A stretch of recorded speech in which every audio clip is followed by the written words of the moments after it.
reason people don't change is not because they're too comfortable. It's because they're not uncomfortable enough. And this is what I call the fallacy of change.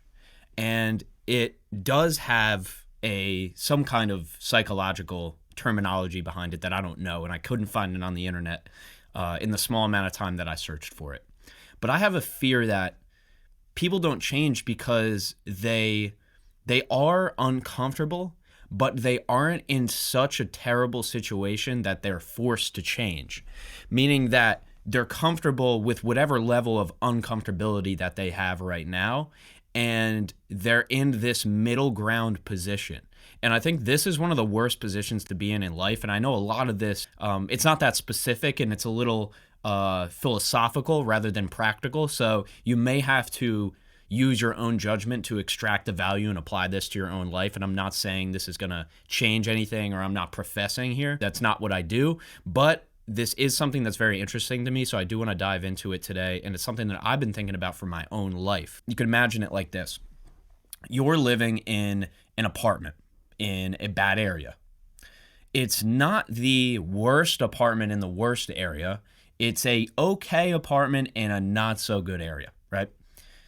In that situation, now, say you've been living there for 6 months, a year, 2 years. Now you're comfortable with living in that area, right? It's not a bad area to you. You have neighbors, some of them you know, some of them you don't. Nobody bothers you, nobody messes with you. From the outside, maybe somebody living in an upper class environment, this area that you're living in may look like squalor. But to you, you've gotten used to it, right? Then you take the person who's living in such a terrible situation that they every single day they're fighting to get out. They couldn't possibly get comfortable, right? That person in the worst environment, in the worst apartment, in the worst area, that has all three factors that are at the bottom of the bottom, right? That person is probably going to try much harder to change because all of their energy and time is going to be devoted to the change. If you've gotten used to the situation, no matter how bad it may look from the outside, you're not going to have a reason to change. And so I fear that this comfortability that comes with just getting used to our situations really stops us from making a change, because for perspective, if we look back at where we used to be, we will see that we've evolved, right? We're like, okay, it's obvious that I used to be in this situation and now I'm much better. But the differentiator, the top 1% or whatever connotation you want to put around the people who are much more successful than you, they had the same level of drive, determination, and will to change as those people at the bottom of the bottom of the bottom. They've maintained that through living in squalor, then living in a half-decent apartment in a half-decent neighborhood, to living in a much smaller apartment in a much better neighborhood, to living in a big apartment in a high-end neighborhood, to living on the top floor of a beautiful, multi-million dollar, probably, hundreds of millions of dollars worth of real estate in this beautiful apartment building in, the middle of the city with walking distance to anything you can think of. They're at that level with the same amount of drive or motivation, seemingly, as that person who's on the bottom of the bottom. So how do you not lose the drive? The reason I'm making this is partly for myself, because I don't want to lose it. Now, I'm trying to balance between a few things. One thing I know is that I am not as hard on myself as I was. I am not less hard on myself because I thought I was too hard on myself. I'm less hard on myself because I don't want to miss out on anything I could enjoy. And I don't want to enjoy anything that's going to sacrifice like the quality of my life or my relationships or whatever. But at the same time, I don't want to be so rigid that that I'm missing out on things I would genuinely enjoy and look back on as positive moments, right?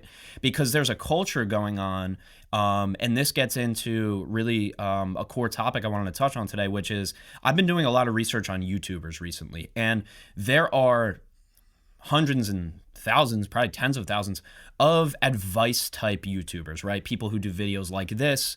If you're listening on the audio, it's one camera, one light, it's just me in the frame. There's a lot of people who do that and they give this advice, right? And I think that there's this culture of people taking or really searching for and kind of getting a high off of advice and kind of using that as motivation or dopamine, really, if you want to look at it fundamentally from the physiological perspective.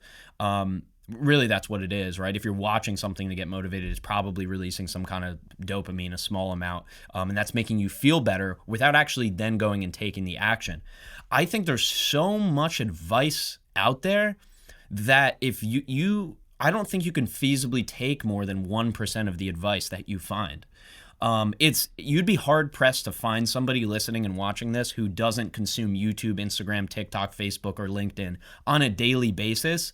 If you're on any of these platforms, even if you're just watching sports content or bodybuilding content, or almost no matter what you're watching, there is a plethora of videos and articles and anything you can think of on just advice.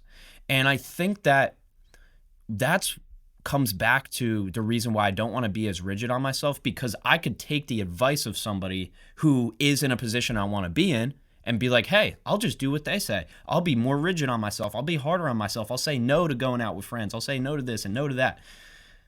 I don't want to do that. I don't want to find myself just taking the advice of somebody that I look up to instead of in place of and foregoing a potential positive experience that I might miss just because I'm like, well, this is what I stick by. This is the advice that I'm taking. And I want to be like this person, so I'm just going to take their advice. I'm going to touch on advice for a few minutes. Most of it is useless to you.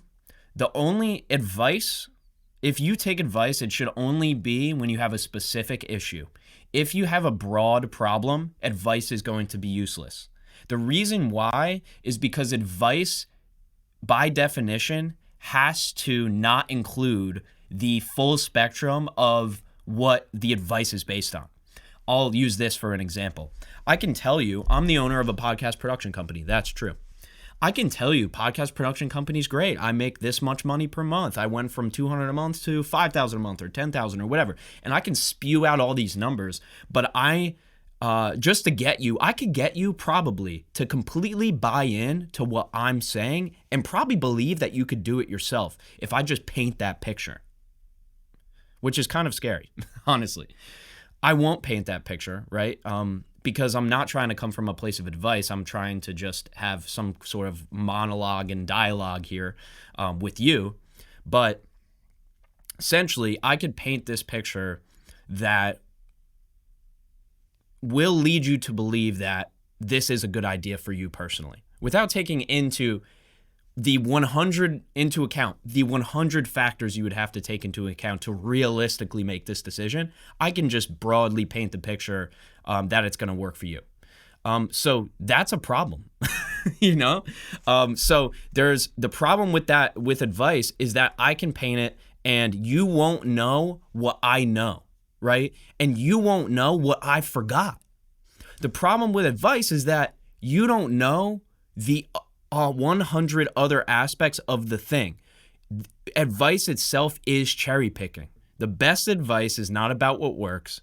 The best advice is about what didn't work. The reason for that is that you do not need more options when you're asking for advice. You need less options. You need less decision making because we're already at a decision fatigue. We're already maximized on decisions. So if you paint a picture, if I tell you what didn't work, that's going to help you. It may not even help you, right? I'm not valuing advice too highly in this, as you can see.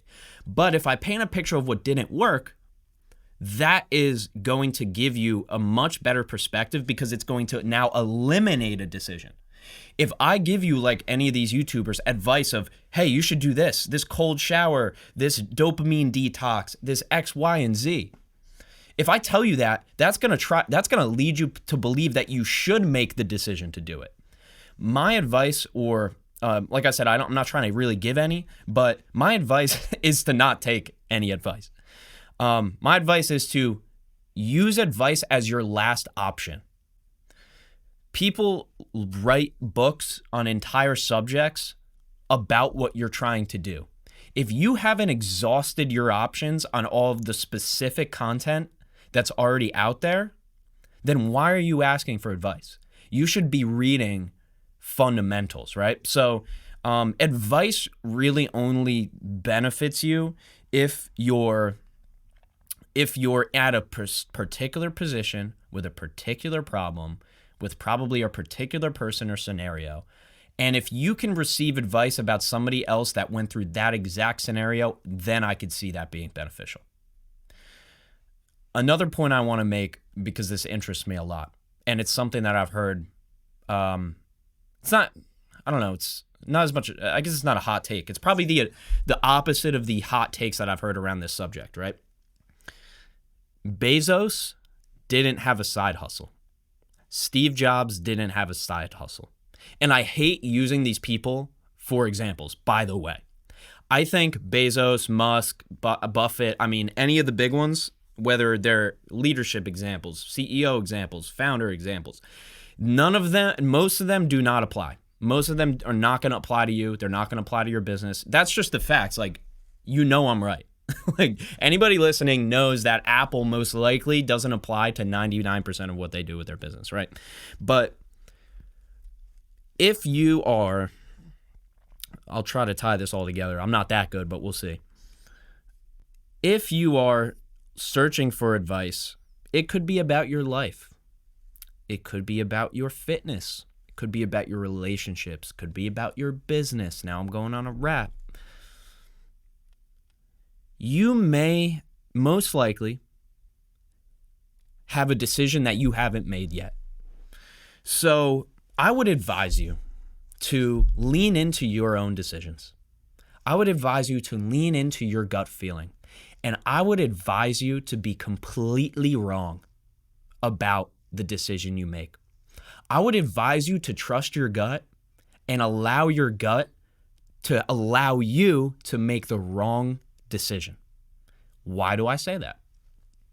I say that because you look at you versus anybody else, right? Look at you versus the person who's going to give you advice. The person who's going to give you advice doesn't know you that well, most likely. Imagine they don't. Doesn't know your business, doesn't know your life, doesn't know your circumstance, doesn't know your trauma, doesn't know your feelings, doesn't know your parents, doesn't know their past. You, on the other hand, know all these things.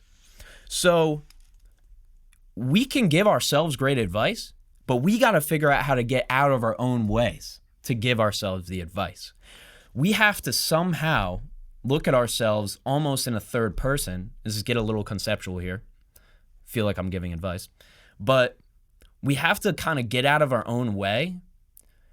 But when we do that, we find that we probably have all the answers we need. You, inside of you right now, you probably have all of the answers. And then beyond that, your immediate network. Don't go searching for somebody on the internet. Like I said, if you need advice, make sure it's specific from a specific person for a specific scenario. But the people around you, they probably have it if you don't have it. Hey, mom, what am I good at? That's probably going to lead you to your side hustle or your next venture way more specifically than somebody who is a random ad on Instagram about here's how to make $22 an hour online on your phone. So I say this all because for me personally, I'm curious and interested in the fallacy of change. I'm interested in how we change. I'm interested in how we make decisions. I'm interested in advice. And right now we're in a saturated advice culture. We are in a saturated culture of advice where people on pedestals are giving you advice that has nothing to do with your life. And the problem is people are taking it or not taking it, right? But they're holding it as highly valuable when in reality, if the next person on the street gave you advice, it's the same amount of value. They have an equal chance of being right than this person on the internet, your best friend, or you just going with your gut. So don't get caught up in the advice of other people. Trust yourself. Allow yourself to be wrong, because at the end of the day, if you look around, it's just you. Thank you so much for tuning in. If you would like another BopSolo episode, I would love to keep doing these episodes.